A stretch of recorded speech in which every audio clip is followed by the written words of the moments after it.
How did we get so far? How did we get so far ahead of us? How did we get so far? How did we get so far ahead of us?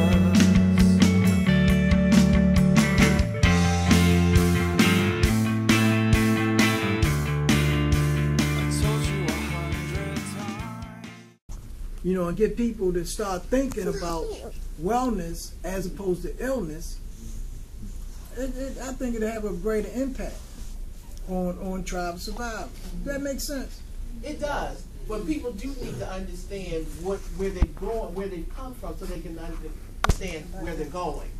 And true, but sometimes we stop at where they come from, as opposed to saying, well, look, How about that? here go Joe Spivengates, who has been severely abused as a child, been shooting drugs, sniffing glue and all that as a child, in and out the penitentiaries, Right. and this is what he's doing today, in spite of. Exactly. Very good. That's true. Yes, ma'am. I want to piggyback.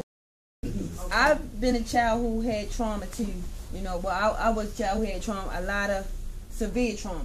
Right. What I found from the mental health side of it, we're talking about doctors, pharmaceuticalists, all of them.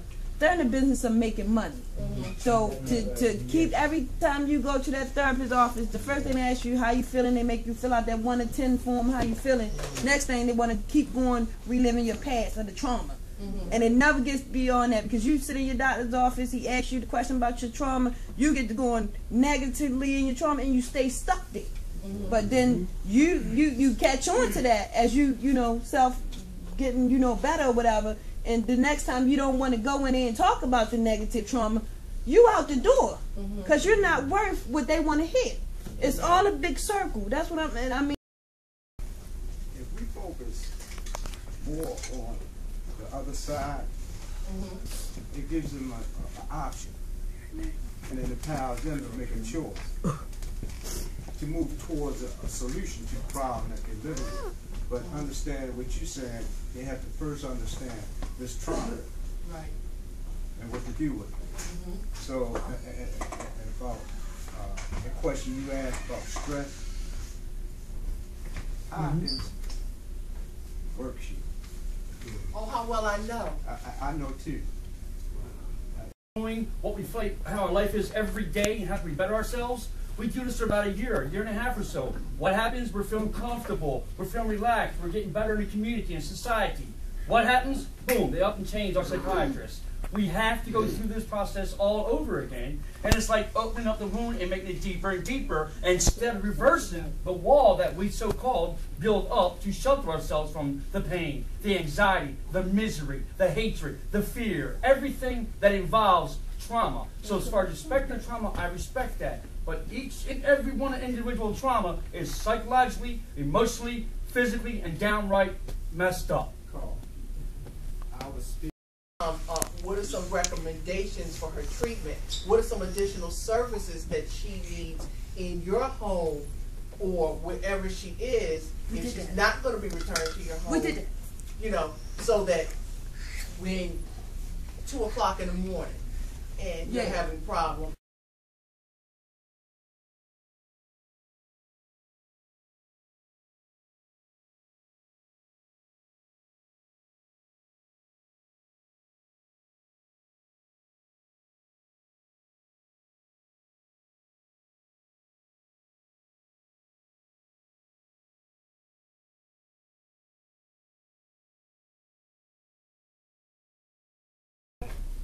Community and domestic violence.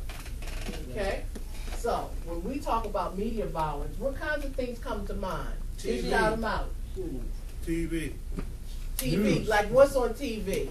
Well, now Don't look at your sheets. Now what used to be innocent is now turned to violence, like Sesame Street. We grew up on Sesame Street, you know, shows like that, Captain, what's his name, Captain Chesapeake. Now those shows, yes, football. Okay. Well, if they Hockey. Okay, hockey. They All they do is fight in hockey. Soccer, you murders mentioned in it soccer. earlier, wrestling. Yeah. Well, they don't consider that a sport. They call it sports entertainment. Okay. But soccer, boxing, Kickboxing. Yeah, no, wait a minute. Abuse doesn't just have to go to violence. There could be non-violent abuse too. Thank you. You know, with the TV shows, the real estates and a bunch of them. They ain't nothing but the real estate commercials come on scammers. Scam. Thank Teach you. kids how to scam, how to steal, how to you know. Yeah. Okay. That's why my child was here. He would be not, and he doesn't watch TV. That's involved in a game, or was in a gang ourselves, or know someone who was a victim of gang violence. Okay? So, there are lots of offshoots of gangs, but the major gangs in Baltimore City are who? Police. Well, I'm not talking about that for this conversation. We're talking about real business. Yeah, we're talking about real gangs. Black Gorilla Family. Black Gorilla Family, what else? Blood.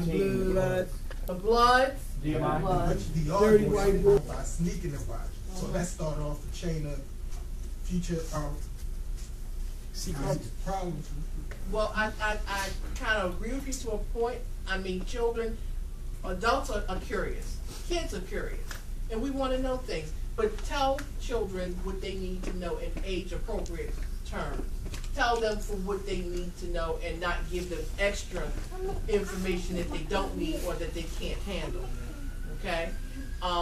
We also have to keep in mind that it's still, you know, one of the good things about cable is that you can block certain channels and certain shows. So if you got a child that's going to sneak and watch a TV show that you told them not to, then maybe you may want to block that show or block that channel. Information. But when does that become, you know what I mean, like a propaganda tool to keep people from even going out to the mall or going out to the shop? Or, you know what I mean? It's a real thin line where, you know, even the television media, they'll say, okay, code orange, code red, you know what I mean? It has the elderly locked in, and you're putting bars on your window and you're locking yourself in the house instead of locking the criminal out. Right. You know what I mean? So that's terrorism in itself. Well, let me say this. But the point I'm trying to make is, if you look at some of these videos, like them little game videos, what's the name? Some of them? Grand Theft Auto. Halo. You know, Halo 2, and I'm trying to figure out why would they take you know, they censor them behind the First Amendment, and a whole lot of that seep into them young people's minds that they try to emulate them people on there, you know. But the government won't stop that from being so. Same way with cigarettes. Right, it's profitable. I think It's profitable, but that doesn't mean we have to buy it. Right, it doesn't mean we have to buy it, but after so many years of subliminal messages, what's the chance? It's just like when they put the drugs in our neighborhood. You know, we didn't have to buy it, Right, but we're curious by nature. You know, I want to try this. right. And the government knows, or they hope and pray that whatever, like with the drugs, the videos and all that. See, they hope and pray that it will affect us in a negative manner, as opposed to not having to come in. Uh-huh. genocide. Okay. Yeah.